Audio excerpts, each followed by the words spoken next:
Okay, good morning, good afternoon, good day, whatever time zone you're in. Thank you all for joining. This is a real special pleasure for me to introduce our speaker for today, Dr. Richard Felder. We've known each other many years, three decades almost, and I know that I owe my transformation in teaching to him. First workshop that we had at Iowa State University, another one at UMass Lowell, and I've been preaching, effective teaching ever since then. And Richard Felder, as many of you know in India, and a large portion of you are from India, was with us in 2008 once. He and his partner Rebecca Brent were with us, and then we convinced him to come again. They came a second time, and each time he gave a workshop, I think for about 150 people. And I know that some of you here in the audience today are from those cohorts in different colleges and have actually evolved and been using the techniques that you learned through those workshops. Is really a real pleasure. So I don't want to spend too much time because we really want to listen to him. But Dr. Richard Felder is a Hex-Celanese Professor Emeritus of Chemical Engineering at North Carolina State University, Raleigh, North Carolina. He's a chemical engineer from City College of New York and his PhD in chemical engineering from Princeton. He's a co-author of the very important book, Elementary Principles of Chemical Processes, which is used introductory chemical text all over the world in many universities, and has co-authored, co-authored 200 papers on chemical process engineering and engineering education. Professor Richard Felder has many honors. I don't want to take too much time to do that, but there's the R.J. Reynolds Award for Excellence in Teaching, AT&T Foundation Award for Excellence in Education, Chemical Manufacturers Association National Catalyst Award, ASEE Chester F. Carlson Award for Innovation Engineering Education, AICHE Warren K. Lewis Award for Contributions to Chemical Engineering Education, ASE Chemical Engineering Division Lifetime Achievement Award for Pedagogical Scholarship, etc. So the thing that I really like is his book that came out a few years back, Teaching and Learning STEM, and I've been using that a lot ever since that came out. So I'm going to stop there because I'd much rather listen to him than to myself talking about him. Okay, so thank you so much, Richard.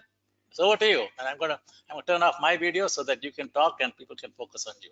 Okay. All right, Krishna, thank you very much, and welcome to all of you. It's a pleasure to be here, and it's good to see again those of you whom I have seen before, including many who I had the pleasure of meeting when I was in India with Rebecca at the time that Krishna mentioned.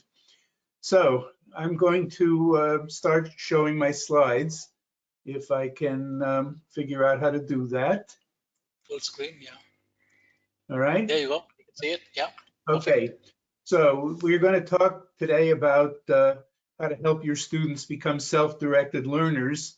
And one of the first things that I will do is say, what do I mean by that? There's not universal agreement about what a self-directed learner is, but I'm going to give you a definition, and then I'm going to offer you some ideas about how to help your students acquire the characteristics that I'll be sharing of self-directed learners. The reference that I'm going to be using for practically every idea that I present is going to be the book that Krishna kindly referred to, Teaching and Learning STEM, which I wrote with my wife and colleague and co-author, Rebecca Brent, who initially was supposed to be co-presenting this webinar with me. Unfortunately, her right knee got in the way, and she had to have it exchanged for a newer model a couple of weeks ago. And as any of you familiar with that know, it's not a particularly pleasant operation, and she's still in recovery mode. And so she asked me if I could carry the load by myself, which I am going to try to do today.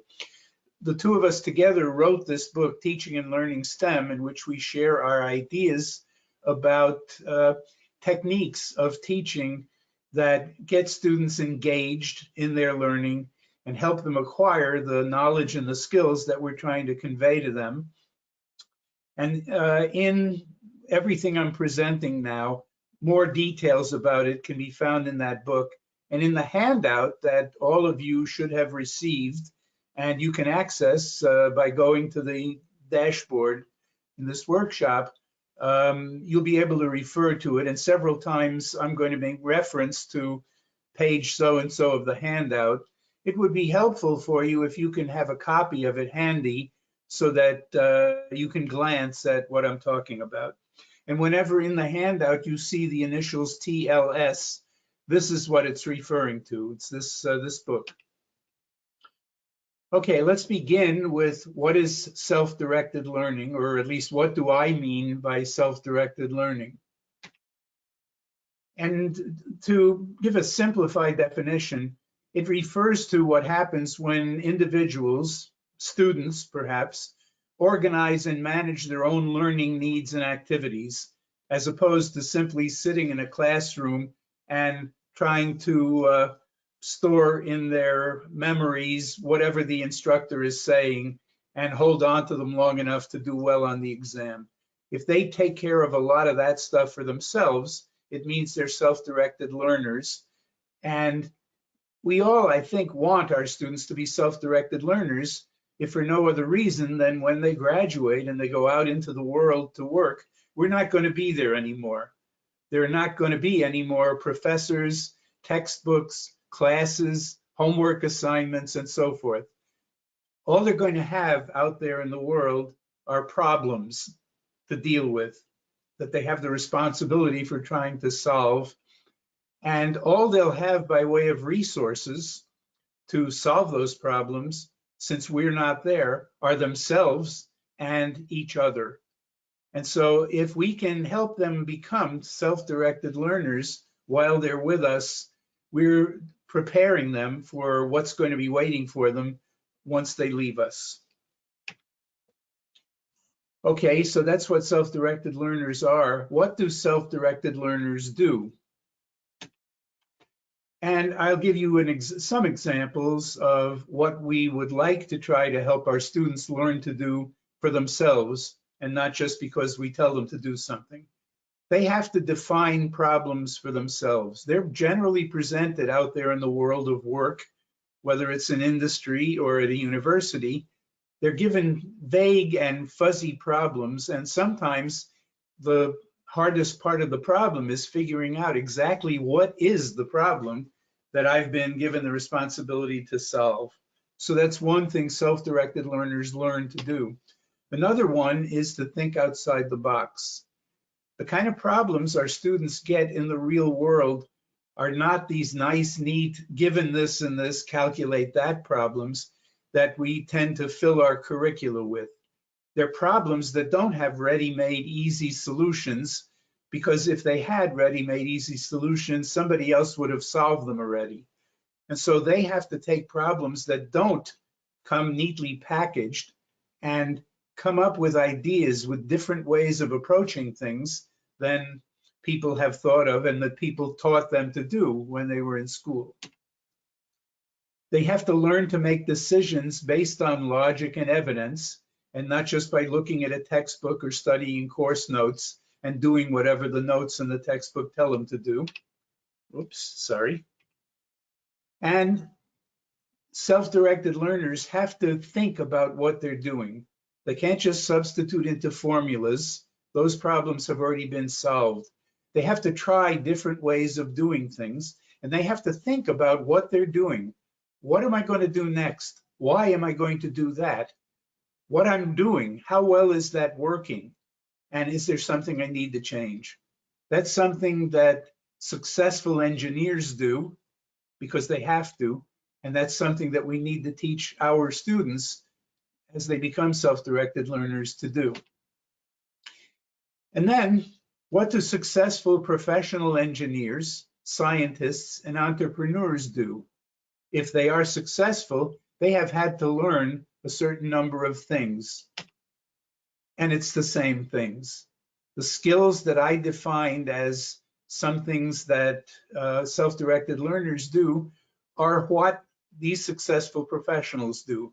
Define problems, think creatively, think outside the box, make decisions based on logic and evidence, and not just, we're going to do this because it's the way we've always done it, and to think about what they're doing and whether it's working and whether there's something else they should be doing.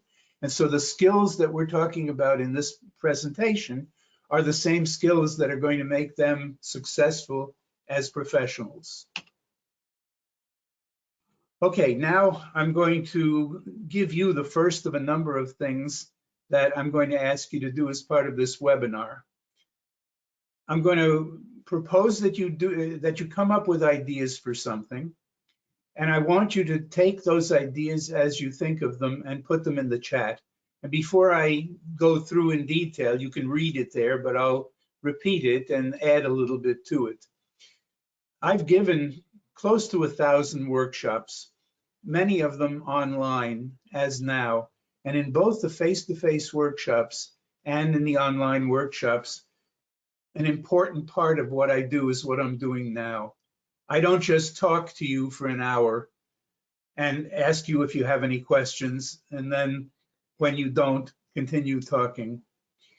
Frequently, I turn things over to you. And many of the ideas that I've put in the workshops that I give, and many of the ideas that Rebecca and I put in the book originated as suggestions from participants. You collectively have much more knowledge of the kind of things that you do than I do.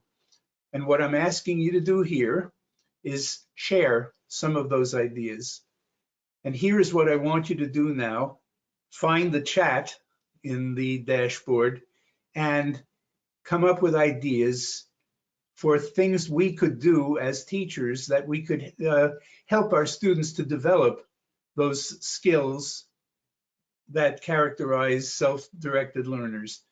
They define problems for themselves. They use evidence-based reasoning, think creatively outside the box, monitor their thinking and problem solving.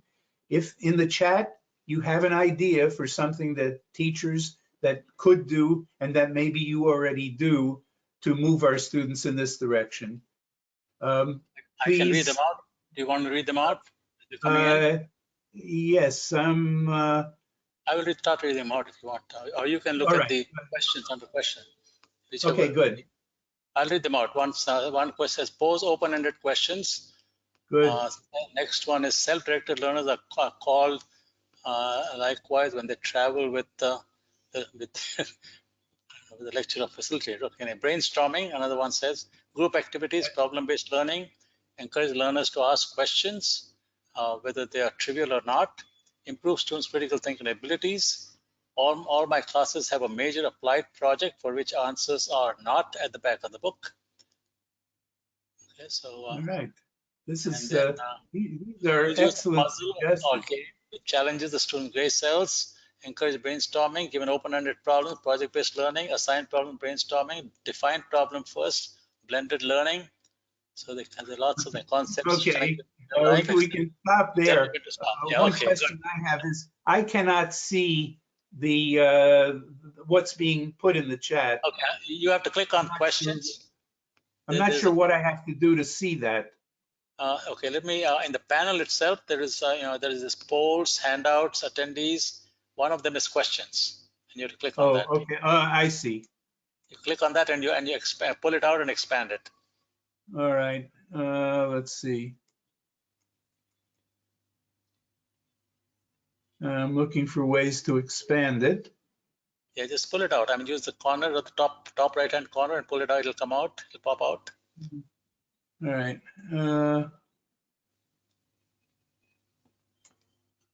Okay, we should have worked this out. That's fine. Before, but okay, I'll rely on you, Krishna. Yeah, okay. And I heard that list, and that's a fantastic list. And I'm tempted to say that concludes my presentation. Do you have any questions? But I'll continue. They probably won't pay me if that's all I do.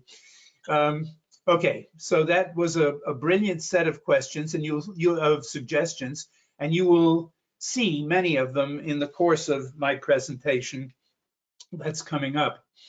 All right, so here are my suggestions, which are general and broad and encompass many of the specific ideas that that you just suggested. Clearly define fuzzy problems. How do we do that? We use inductive teaching.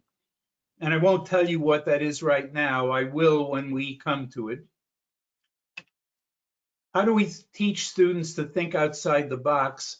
We teach them to think creatively. That's almost saying the same thing. And some of you gave the suggestions that are contained in your handout. Use brainstorming, use open-ended questioning, give them the kind of questions that call for thinking outside the box, and then modeling for them how one does that. How about making decisions based on logic and evidence? That's critical thinking. And so there's another set of skills, of techniques that we use to teach our students how to think critically. And critical thinking really means making decisions based on logic and evidence, and then supporting them when you are suggesting them to others. And finally, reflect on what they're doing and how it's working. And the technical term for that is metacognition. How do we teach students metacognition? How do we teach them to reflect on what they're doing and how it's working? It's very simple. We ask them to do that in the course of our teaching. Normally, we don't. Normally, our homework assignments are given this and this, calculate that. And they go through the calculation, they write the equations, they solve the equations, they put down the answer, and then they go on to the next problem. They're very rarely asked, okay, you decided to start with this equation. Why did you do that? What prompted you to start with that equation and not one of the other 12 or 13 equations that we've looked at in the course? All right. Then the next thing you did was check your solution. How did you do that? Why did you choose to do it that way and not another possible way? That's metacognition. That's generally not part of what we teach in our courses, but it's part of what successful professionals do, and it's what self-directed learners do. So these are the 4 components of what we're going to be talking about in this presentation. Since we only have an hour to do this, there's no possible way to do a meaningful job of covering all 4 of those general strategies. And so I'm going to be focusing on 2 in the time that we have today. That doesn't mean creative thinking and metacognition are not important. They're exceptionally important. We're not going to cover them in the hour we're together today, but in that handout, and especially in the book that we're using as our reference, Teaching and Learning STEM, we cover them in excruciating detail. And I will suggest that you go through the handout when we're through here today and pick up on some of those ideas that we're not going to have time to cover in detail. One more thing, as how do we help create self-directed learners? There are 2 broad categories of things that we need to provide as we're teaching our students to do those different things: critical thinking, creative thinking, metacognition, etc. 2 things that must be in place if we're going to be successful at teaching our students to do those things. One of them is challenge. If we want to teach our students critical thinking skills, we've got to give them challenges that require critical thinking. It sounds simple, but it isn't. And it's not something that most of us routinely do in our teaching. The other component that must be in place if we're going to succeed at creating self-directed learners is support. If those of you who are experienced teachers know that when we do things that give students unfamiliar challenges, like asking them to think outside the box, to think critically, and so forth, they don't all welcome us with open arms. Oh, great. He's asking us to do something that nobody has ever asked us to do before. That's wonderful. Now, some of them will react that way. They relish a challenge. Many of them who have never been challenged, like I'm going to propose that you challenge them, are not thrilled about it. Wait a minute, nobody ever taught us how to do that he or she is asking us to do now. And if you don't support them, if you don't recognize that we're asking them to do something really difficult that they've never been trained to do, and if we're going to be successful at it, we'd better give them some help, some support for doing these things we're challenging them with. If we don't, a lot of you are familiar with what happens. You get pushback, you get resistance from some of the students and resentment, and you then have to deal with that.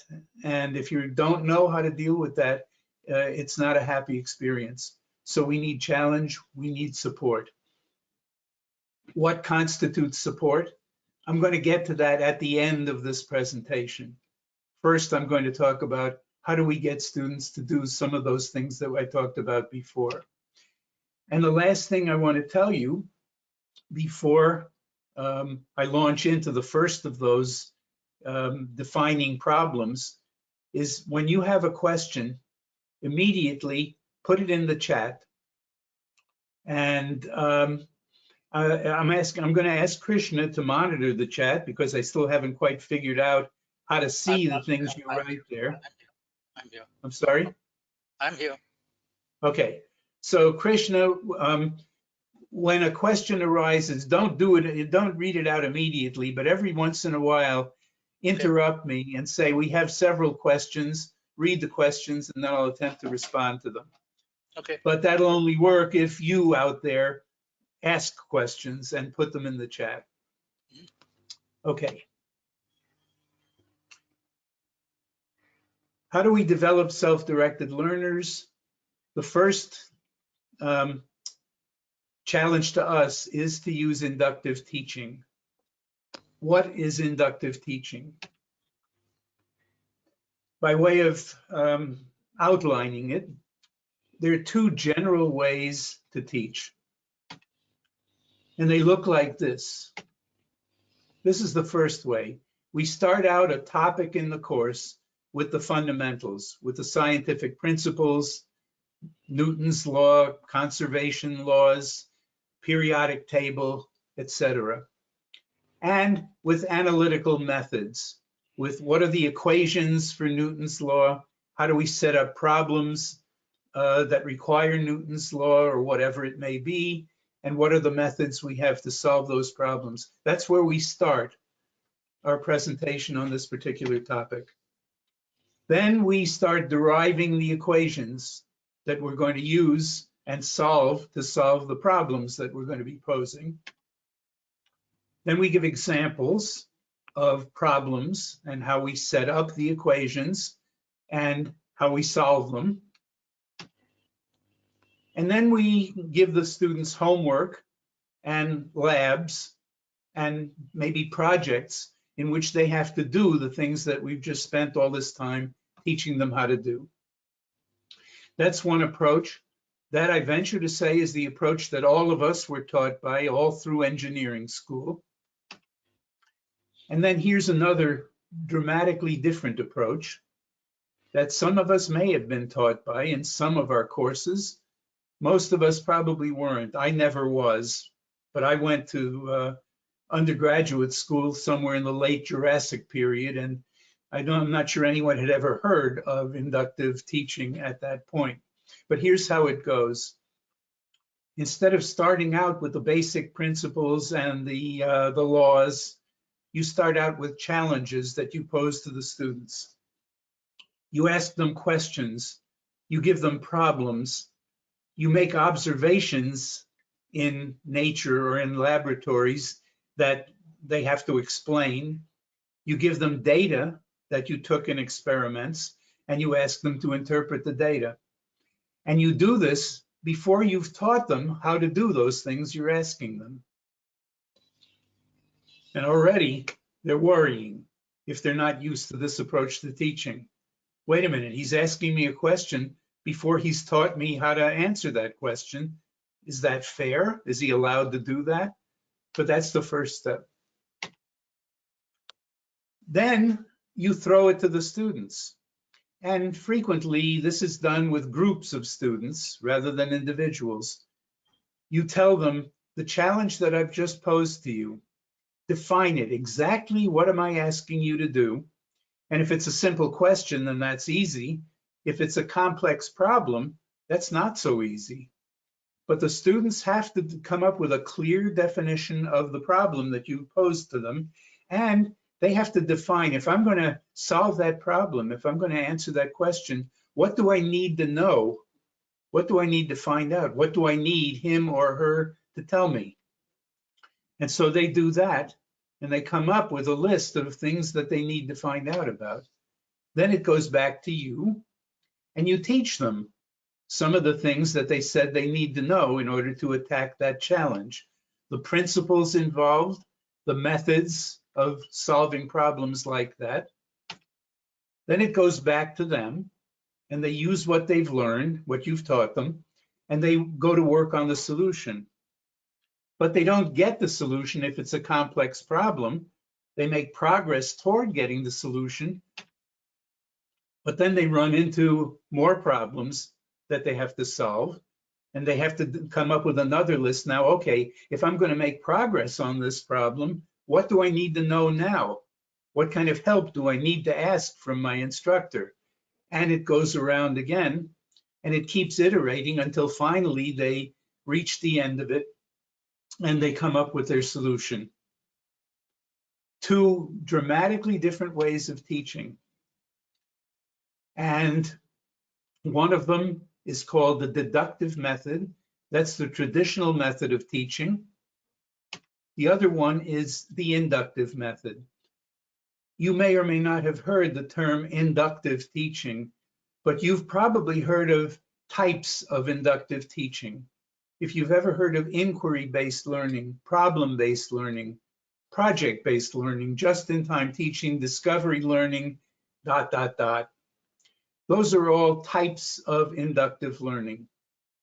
And on page 3 of your handout, which you don't need to go to now unless it's really easy, there's a list of these inductive teaching methods and their main characteristics.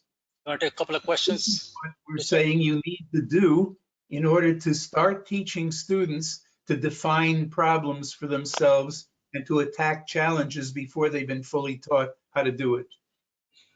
You want to take two questions, Richard? Yes. Take a couple of questions. I'll read them out. Yes. Okay. Can inductive teaching be applied to all courses or only in higher level semesters? I'm sorry, say that again. I lost my sound a moment. Can inductive teaching be applied to all courses or only in the higher semesters? It can be applied to all courses starting in the first grade, and it can be done in all semesters, and it should be done. And the more fundamental a course, the earlier it comes in the curriculum, like the first engineering course, is when it's most important to do it. Okay, how do you set boundaries for challenges and questions so that the subject focus is retained? How do you set boundaries and to keep the subject focus retained? That's entirely under your control. The first time you do it, you'll probably want to start slowly, and rather than making the entire course inductive so that you don't teach anything without a challenge at the beginning, that would be trying to take on too much too soon. If you say, I'm going to take this course that I've always taught deductively and suddenly make the whole thing inductive, it's probably too much of a challenge. You're going to be attempting to do too much new too soon, and it's not going to go well, probably. And so this is a piece of advice I'm going to give you at the end of this presentation. Start slowly. Right? Okay, last one more question. Let me finish. Take one or two small examples and teach them inductively. And it probably won't be too hard to come up with a boundary that you can use for that. And it's like learning to teach. Probably the first time you ever taught a course, it didn't go quite the way you had in mind. And you made mistakes and you learned from them. And the second time you did it, it was much better. And that's the way it's going to work with inductive teaching. Start slowly with a few problems. Gradually, as you become more confident and more sure about what you're doing, increase the amount that you do and never go too far above your comfort level. And after 3 or 4 courses that you've taught this way, you're going to have a pretty good sense of how to set those boundaries for yourself. Okay, next question. Is problem-based learning, project-based learning, are they all case studies? Are they all inductive teaching? Yes, those are all inductive teaching because by definition, they all start with challenges. All right. You start students in inquiry-based learning. You may simply start them with a question, not a terribly difficult question, but one they're going to need to know how to do. And you let them wrestle with it a little bit in groups. And then you go on and provide them with help. And you work your way through that question. And you may be able to do that question in one course period or even less.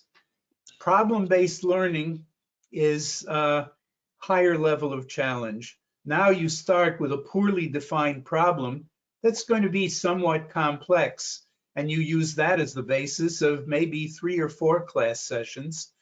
I would start with inquiry, and once you feel comfortable with inquiry, you can move on to problem-based learning if you want to.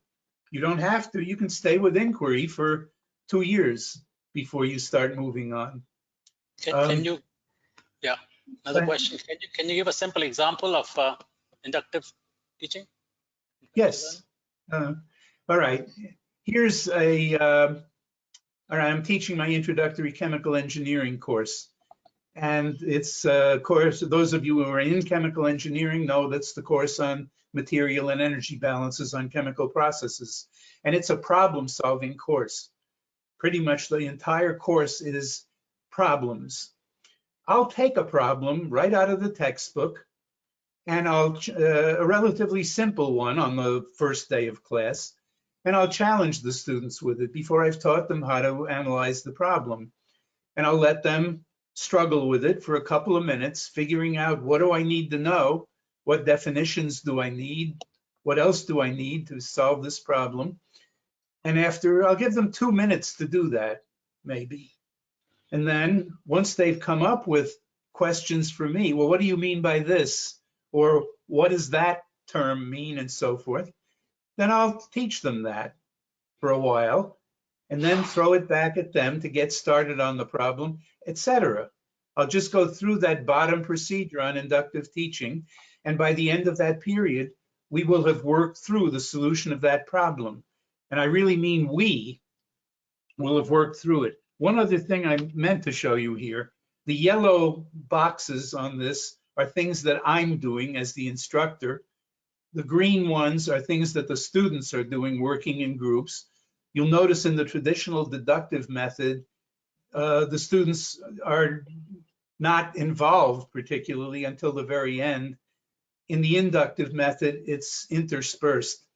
It's me, it's them, it's me, it's them, and so forth. But anyway, so the example I just gave you was taking a problem out of the textbook, like the ones they're going to be solving on the homework, and working through that in this inductive way. You know, at the other extreme, I can have a major case study, which is another form of inductive teaching, and just throw the case study at them before teaching them anything about it, and have them give them what I want them to do with the case study, to explain it, to take a position, to critique the solution that whoever was in the case study tried, and so on. And we could spend a month going through that, but it's exactly the same thing. You choose your challenge, you have them try to do it, define what they need to know, come to you for help, you provide the help, and so forth. And there is not a single course in any engineering curriculum that you cannot do in this manner. So keep going. There'll be a few more questions later on. Okay. All right. So let's talk a little about these two conflicting approaches. Which one works better, deduction or induction? The answer begins, like the answer to all real questions, with it depends. It depends on what it is you're trying to get them to do. If what you're trying to get them to do is short-term memorization, you're giving them a bunch of facts, things they need to memorize, definitions, etc., and all you want them to do is memorize them and repeat them back to you on the test, deduction is fine. Just laying it all out for them, giving them the definitions, telling them you're going to need to know what each of these terms mean, because on the next exam, I'm going to be asking you to define some of them for me. Go ahead and use deduction. You don't need to use anything more complex than that. And you don't have to spend a lot of time in class. If it's only definitions, you can just give them a list of definitions and say, memorize them, and then go on to something else. Deduction's fine. And you can cover a lot of material quickly with deduction. However, if your goal is real learning, understanding, long-time retention of information, inductive teaching works much better. When you use inductive teaching and you start them out with real-world problems and challenges, what you're doing is establishing, why is this course important? What happens out in the real world that this material is going to relate to, that you're likely to be called on to deal with when you go out to work? How does it connect with things you're interested in, with the important problems facing society, with your career goals, with things you already know? Inductive teaching, when you start with these challenges, helps establish those relevance. And if there's one thing that all of the cognitive scientists and educational psychologists agree about, is that students learn much more at a much deeper level when they clearly understand why they need to know the material you're teaching them. And that's what inductive teaching does, helps establish that relevance. The other reason to use induction is because there's been a ton of research on inductive learning, problem-based, inquiry-based, case-based, and so forth. And the research proves definitively that students taught in this manner learn more, learn better, and retain the information much longer. And the handout gives you some of those references that you can look up and verify for yourself that the research supports this technique. Okay, so what can you ask students to do in those challenges? What can you ask them to do on the first day of class to establish the relevance of your course, or when you're entering a new course topic? Here are some examples, and you've got all of these and more in the handouts. You can give them an experiment and the result, or you can give them a procedure that's carried out in the engineering laboratory, or in the design clinic, or in the plant. And you can ask them to predict, if I do this, if I run this experiment, what would I expect to see and why? Or if I have this system and it's running out there in the plant, and I make a change in input, right? If I increase the gain on the controller, right? If I increase the initial velocity of this missile, what would happen? And I can challenge the students with that, see what they come up with, and then help guide them to figuring out what the outcome will be. Here's a procedure or a design that somebody has come up with, and you're the director of that division. It's up to you to look at that design, critique it, and make a recommendation. Should we go ahead and implement this design? Should we reject it for whatever reason? Or should we ask for more information from the designer before we make a decision and justify whatever we recommend? That's a wonderful challenge in a design course or in an operations course where it's a procedure for doing something in the plant. They can design an experiment to measure something. So this may be a theory course, and we've got all sorts of formulas, and we've got all sorts of statements of what a system will do. Now it's our job to design an experiment to prove that is what we should see if we run this experiment, all right? And we can run the experiment to verify it before we actually run the plant and possibly blow it up. We can ask them to explain something. And there are an infinite number of examples that we can ask them to explain. Here's an experiment that we've run. Here are the details of the experiment. Here are the data that we took. Explain what's going on in that system that would predict this result. Or here's a phenomenon that we observe. We go out early in the morning to the lake outside the resort that we're staying in, and there's a heavy fog sitting at the surface of the lake. In terms of what we've been learning in this class on physical chemistry or chemical process principles, why is that fog there? What's going on? And use terms that we've used in class like vapor pressure, atmospheric pressure, and so forth to explain the existence of that fog and so forth. All right. Time for I've a got couple more questions. Time for a oh yeah, couple more questions. well, let me finish this idea and then take the Sure. question. All right, I've got a can of Coca-Cola, and I open the can, I puncture the can, and bubbles start emerging from the soda. What are they? Why am I seeing them? Why are they suddenly coming up now? And we can, again, there's an infinite number of possibilities. Question. Okay, questions are, one question has to do with theory courses versus practical courses. How did this work? You mentioned a little bit about it, but would it work in a theoretical type of course? Oh, absolutely. It would work in a theoretical type of course. What do you ask students to do in a theoretical course? You ask them to derive equations, derive formulas, and solve them.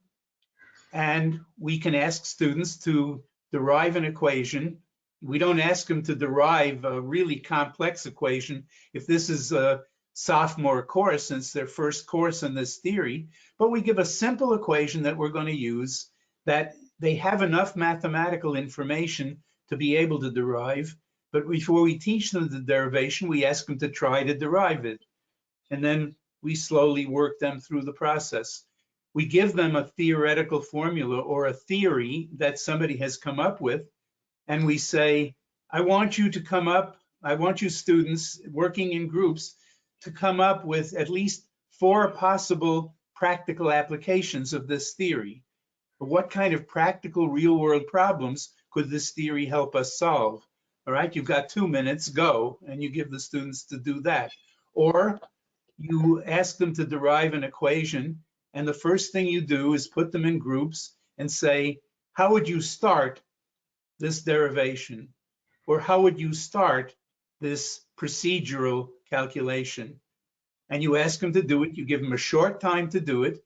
You stop them after a while, and you ask them, what did you do? You call on them, and then let them ask you questions. I didn't understand this. How do I do that? And you take them through the derivation that way.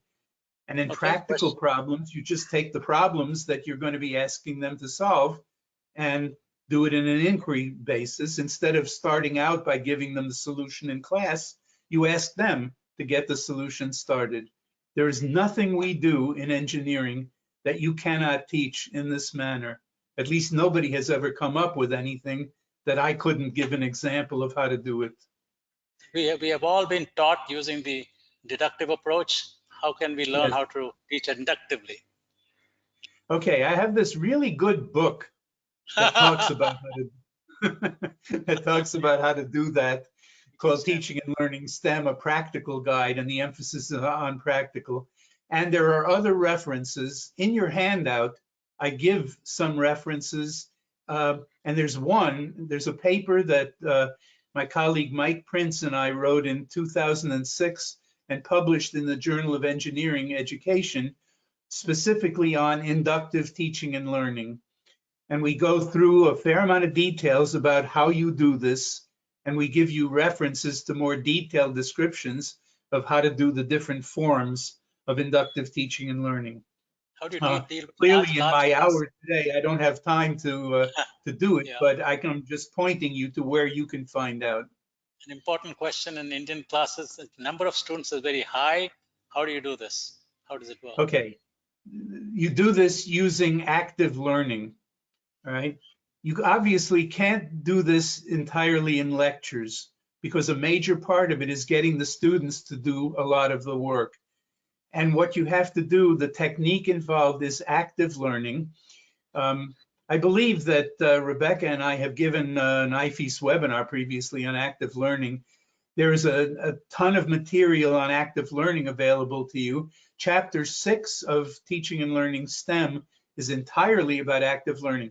What is active learning? Active learning is getting students actively engaged in class, doing the things that you want them to learn to do in short bursts, in short activities, and then immediate feedback, so that now when they go to do their homework, they will have already had practice in the basic ideas that you're trying to teach, and the homework will go a lot smoother, a lot faster, and they'll do better on the exams.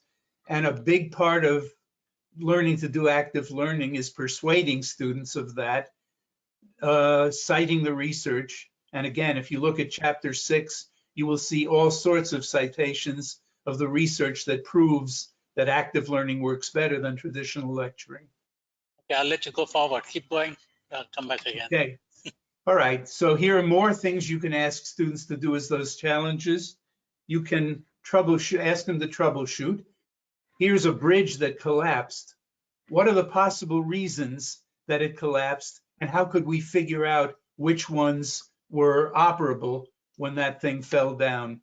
And then you can ask them to define complex problems and approaches to solutions. And that's what I've been talking about basically up till now. What is the problem we need to solve? What information do we need to know? Where can we get the needed information? How would we start the solution?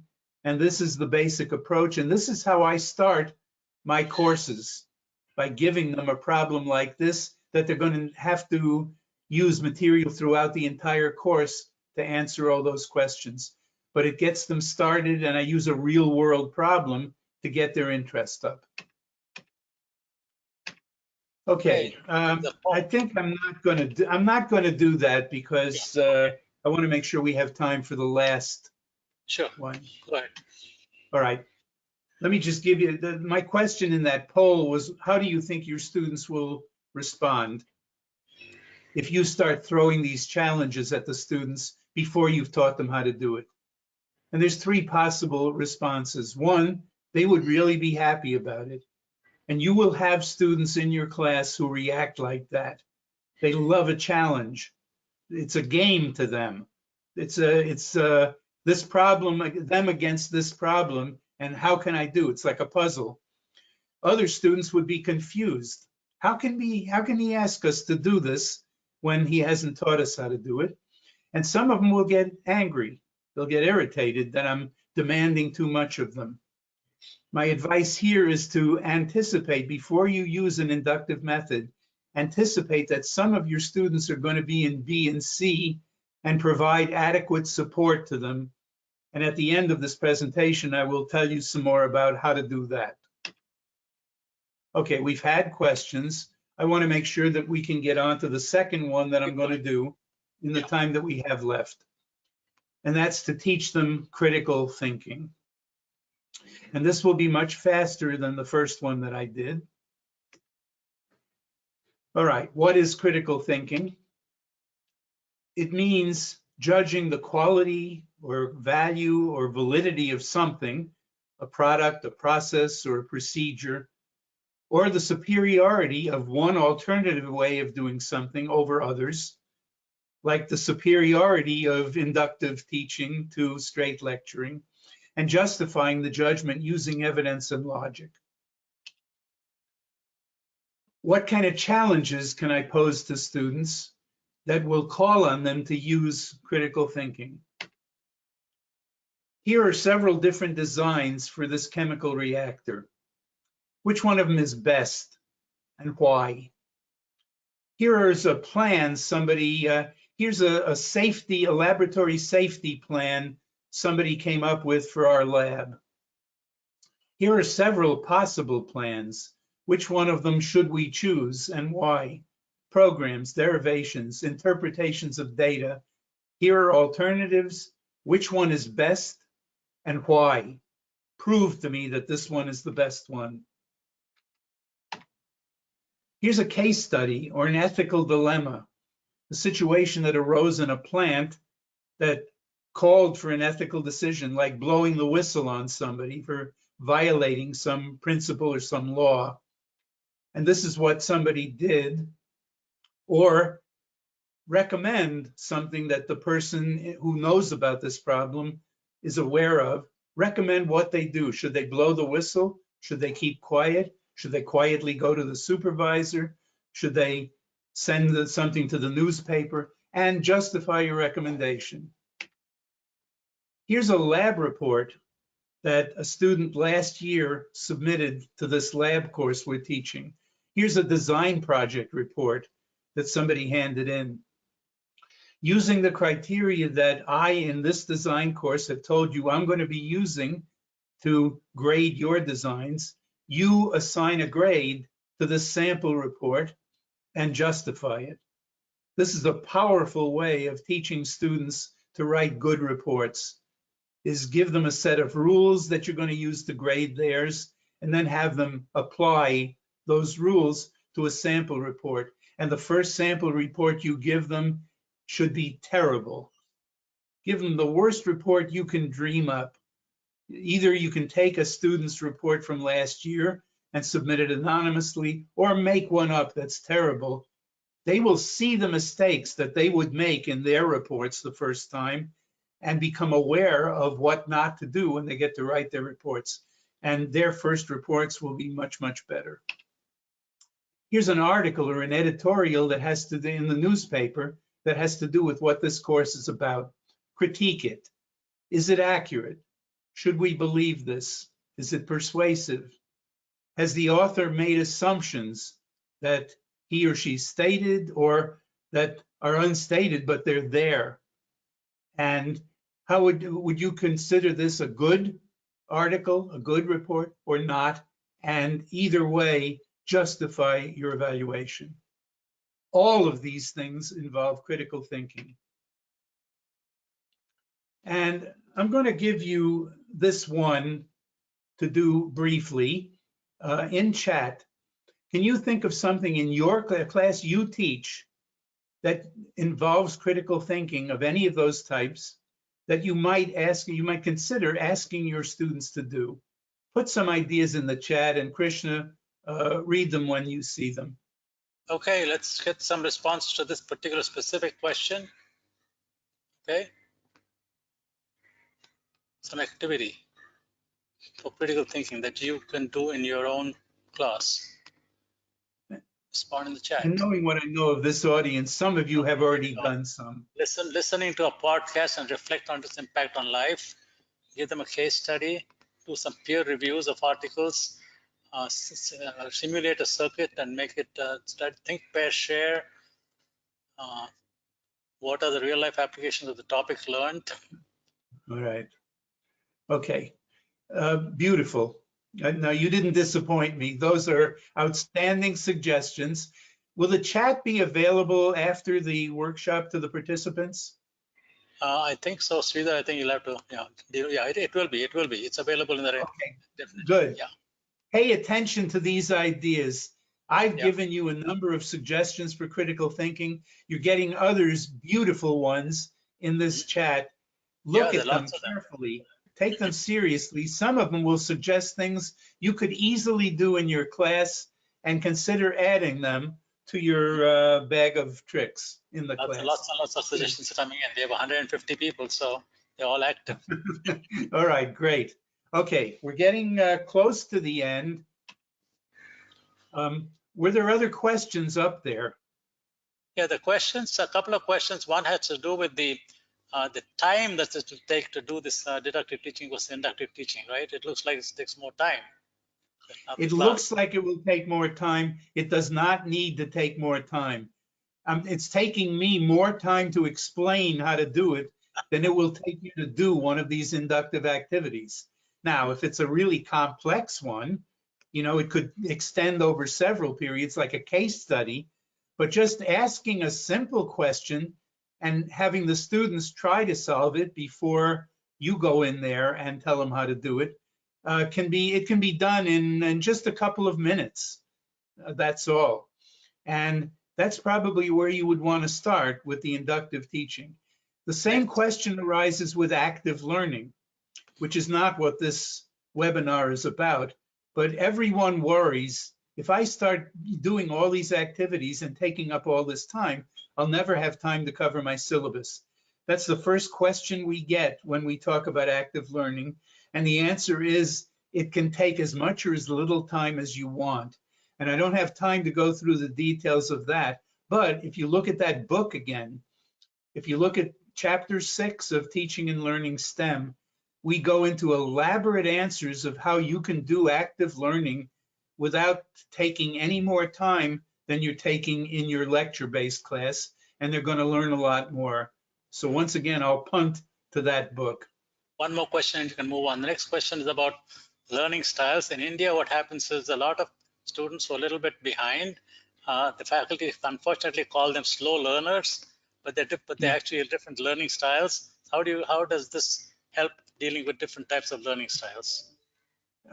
If you do nothing else, if you do nothing we're talking about in this webinar, but start using active learning, you are automatically going to appeal to students with all different learning styles for a variety of different reasons. Chapter 11 of Teaching and Learning STEM goes into a brief treatment of learning and teaching styles, but it points you to references that go into elaborate details on learning styles. And we spent a lot of time in the webinars that we gave in India talking about active learning specifically. If some of the material from those workshops still exist and they can be made available, and this is something I would punt to Krishna, then that would be another good source. But for right now, Teaching and Learning STEM will be a good start on answering that question. Okay, it's a couple of minutes to go. Let me wrap up. Sure. So here's what we want to do to help students become self-directed learners. Use inductive teaching, teach creative thinking, which you have information about in your handout. We didn't have time to go into today. Teach critical thinking. We've given you ideas about that. And teach metacognition. Again, you can find it in the handout. And you can find a lot of information about all of them in Teaching and Learning STEM. And finally, the two pillars of high-level skill development, challenge and support. Challenge we've talked about, and we've given you examples of challenges you can pose to the students that will require them to use the types of thinking that we're calling on them to use. And now, how do we support the students for dealing with these challenges that we've posed to them, sometimes before we've taught them how to meet the challenges? One is you make your expectations clear. You give examples of good and bad responses to challenges that are unfamiliar to them. And then you start asking the students, you give examples of responses, and you ask the students, what makes this a bad response to the challenge, and suggest improvements. And you do this in class as active learning activities. So when the students go out to do some of these things on their own, they're very familiar with how to approach it and how not to approach it. Start small. And this echoes something I told you at the beginning. If students are new to inductive teaching and learning, then do the first challenges in class using active learning and gradually shift the burden of responsibility to them to do outside class in assignments and projects. But don't give them a huge case study on the first day of your class, especially if you've never done it before. And then provide adequate feedback to their initial attempts at meeting these challenges. And if somebody makes a good try at addressing a critical thinking challenge, you can say, all right, it's a good start. Here's what you could have done that would have made it a better response. and you share those examples in class. And so again, before they're being asked to do it on assignments, and especially before they're asked to do it on exams, they have a good idea of what they're trying to do. And as students gain more and more experience in your class or in earlier classes, you provide less and less guidance. And so maybe if they've already done inquiry-based learning in a course, and now you may be ready to move on to problem-based learning. And my final suggestion that I'll finish with is take it easy. Don't try to make the next course you teach an extravaganza of inductive teaching and learning and critical thinking and creative thinking and metacognition. It won't end well. You're not going to be sure of what you're doing. You're going to be trying too much new too soon. The students are going to smell your fear, and it's going to be ugly. Take it easy. Do a little bit in the first time you use a technique like teaching critical thinking. The students will be confused.